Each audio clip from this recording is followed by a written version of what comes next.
Anthea, thanks very much for coming in today to talk about GESE.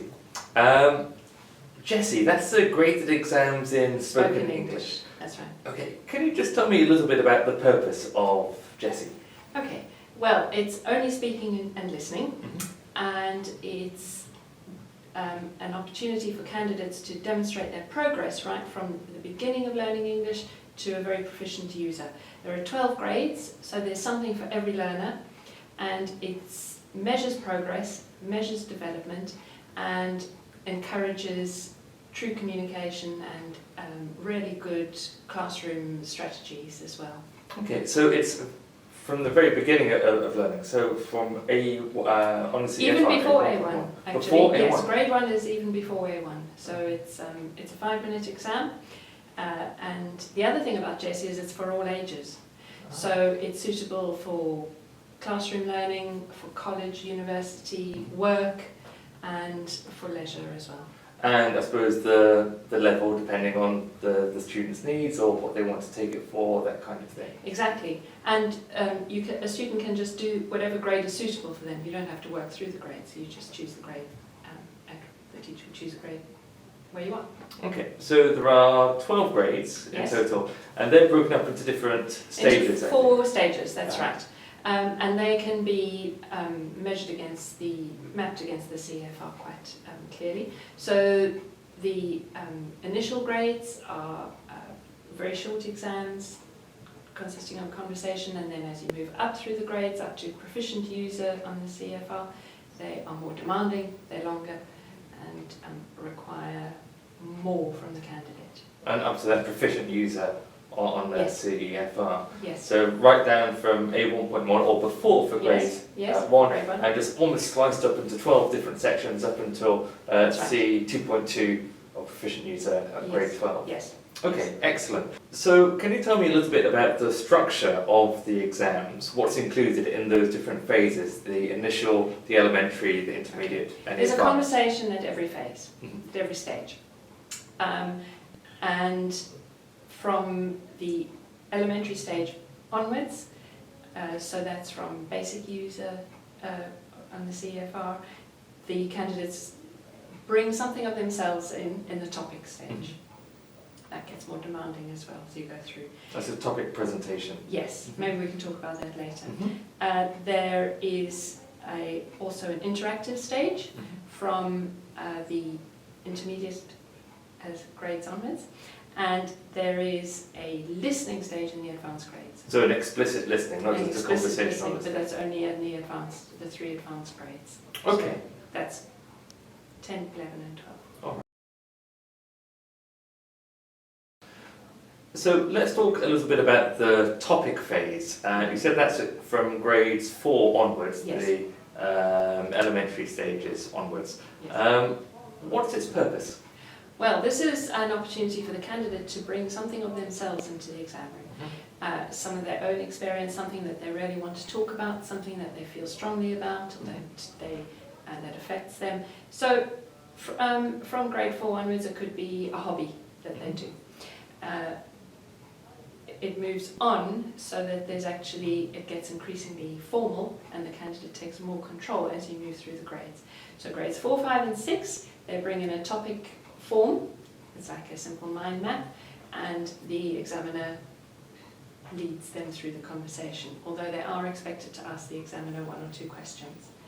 Then in the intermediate phase, they don't bring in the mind map, the Trinity topic form. They bring in, they are encouraged to bring in notes, but they lead the conversation. And then in the advanced grades, it's actually a formal presentation. Maybe we can talk about that a bit more later. Okay, so let's just talk a little bit more about the topic phase and the kinds of things that happen there. So let's say at grade 4, I could talk about my family, let's say, or my pets, or something like that. Yes. And but you'd expect the topics to be a bit more complicated, or at least the language used to be more complicated as they progress. Yes, every grade has specifications and demands of the grade. So this is the topic phase, a fantastic opportunity to show off your use of language functions. So you would bring in a topic and talk about something that really shows off the functions that you know. And yes, they can be quite sort of basic user appropriate functions at the lower levels, and then increasingly abstract and demanding as you move on. So you mentioned earlier this was a conversation rather than a recited piece. Oh yes, yes, it's not an opportunity to learn things off by heart. And that the examiner will ask questions on the topic form for in grades 4, 5 and 6. The examiner asks questions to lead the candidate, but not to recite, because that's not natural conversation. And does the candidate know what those questions will be, the questions which the examiner is going to ask? No, but the candidate is familiar with their topic, and that's something that's personal to them and that they experience. So the questions are not intimidating, they're just natural, authentic conversation. The examiner really is actually interested in what the candidate has to say about their hobby or something they've experienced. That sounds really nice, a nice chance to kind of get beneath the topic a little bit, and for the candidate to explore the lexis around that topic, right. The kind of things they would generally talk about normally. Yes, exactly. Okay, brilliant, thank you very much. Let's talk a little bit more about the conversation phase. You mentioned there were different phases, so what is the conversation phase? Well, it lasts, I think you said, through all 12. That's right, because in the initial grades, it's only a conversation phase, there isn't the topic. So in grades 1, 2 and 3, it's a conversation between the examiner and the candidate. Very concrete at that sort of stage, but very everyday things that surround you. Then there are conversation areas from grades 4 onwards. There are conversation areas that they're specified in the specifications, so the candidate knows what kinds of conversation areas. They're things that we talk about in class all the time, that teachers talk about with their students, and that they explore project work or classwork. And then the examiner chooses 2 conversation areas to talk to the candidate about. And those conversation areas, they're linked to the functional topic areas that are on the CEFR? Yes, yes, they are, and they become increasingly abstract as you move through. So for example, it might be about free time activities at the elementary levels, and then moving on, maybe in grade 9 it's about the environment and global environmental problems. Or technology or something like that? Yeah. Alright, okay.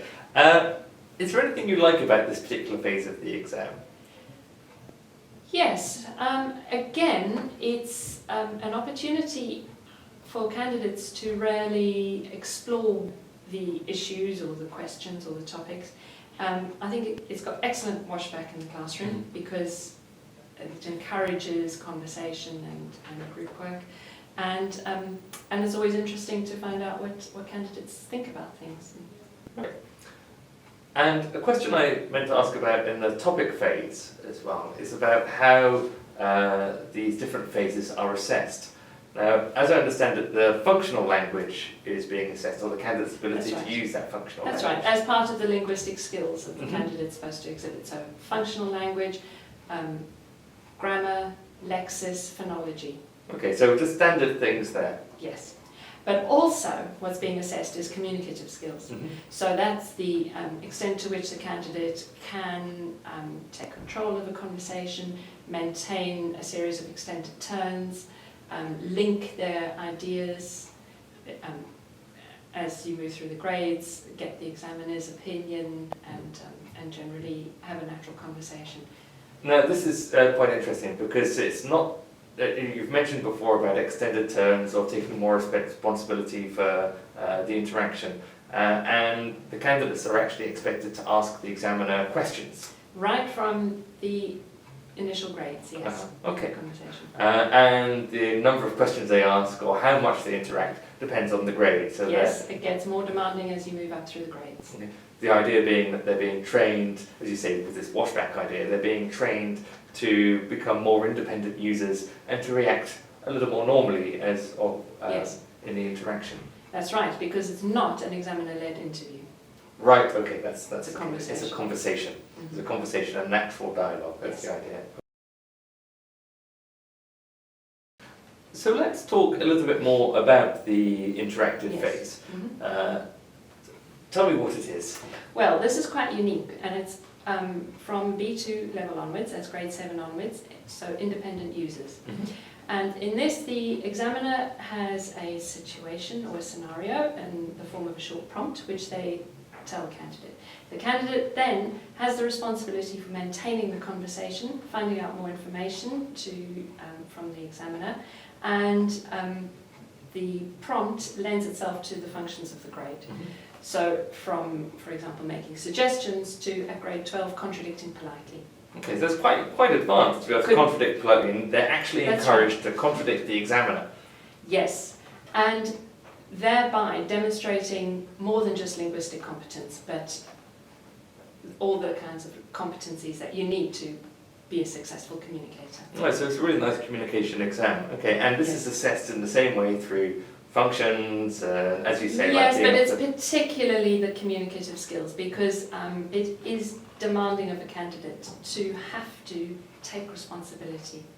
So, if the conversation breaks down, the examiner cannot help the candidate cannot save that conversation. The candidate needs to maintain it. okay, so they really have to be ready with questions, and they have to listen very carefully to what the examiner says to pick up on those clues, so that they're not just going in with a set number of questions. Absolutely. They don't know what the prompt is, so they've got to listen, they've got to come up with questions appropriate to what that examiner prompt is, Yes. and then have an impromptu discussion based on that. That's right, and develop the conversation so that it's actually moves on, maybe comes to some kind of resolution, or at least enables the examiner to explore Whatever the different prompt is, avenues. Yeah. and thereby assessing the functions of the grade. Yes, yes. Okay, that's great. Thank you very much for that.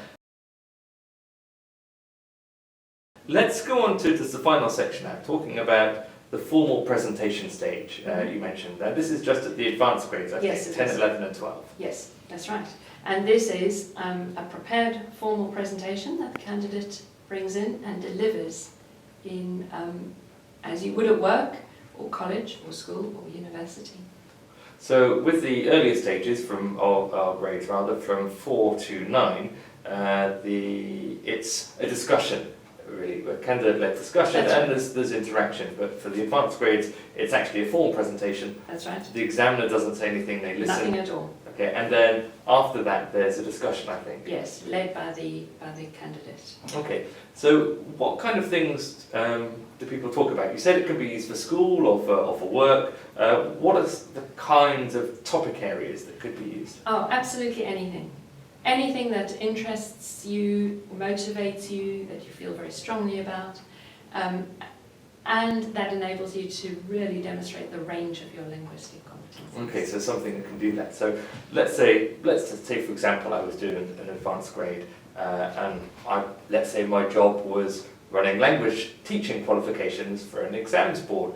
I could talk about the cert TESOL, for example. Right. Yes, you could, but you might not want to simply list parts of the cert TESOL or describe the cert TESOL. You need to do something a little bit more demanding, and it has to be discursive. So you might want to try and persuade the examiner to take the cert TESOL, or to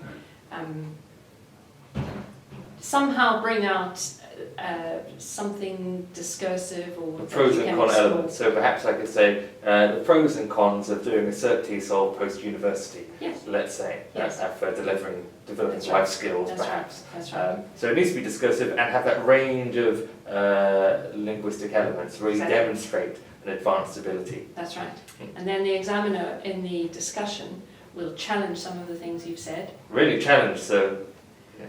Yes, politely, but Uh-huh. really try to draw out more of your linguistic abilities. And again, that's assessed through the functions of the grade, through being able to deliver a formal presentation, lexis, grammar, phonology, And the communicative skills. and the communicative skills as well, Yes. of course. Okay.